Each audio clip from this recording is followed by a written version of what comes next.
Hi, good morning. So, today I'll be showing you kung gaano karami yung ko. Pero, before that, let's fix muna yung buhok natin para hindi sa gamit.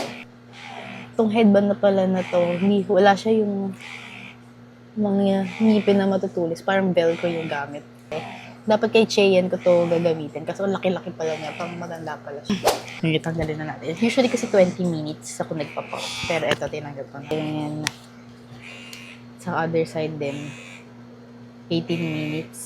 Yung mame hash na breast pump. So, wearable breast pump siya. So, let's see. Sa ano muna, sa right. 150 ml, equivalent to almost 6 ounce. Left side naman ng boob. What to?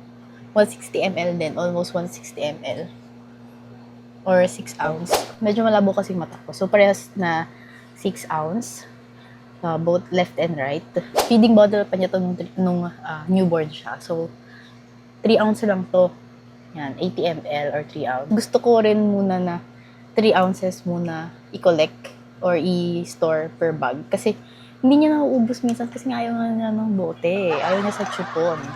So, gamit ko rin pala na breast milk storage bag ito. Sa Shopee ko lang din binili. Pero meron din akong nagamit na ito naman, si Dula. Pero maganda rin yung sa Dula. Kasi may gupitan siya dito, tapos mas madali siya i-pour. Yan, 3 ounce, 80 ml.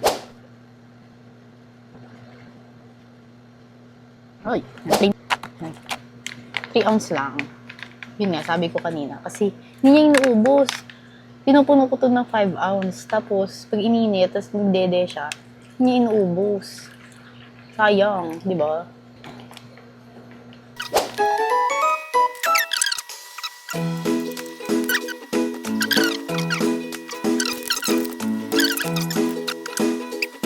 Four bags.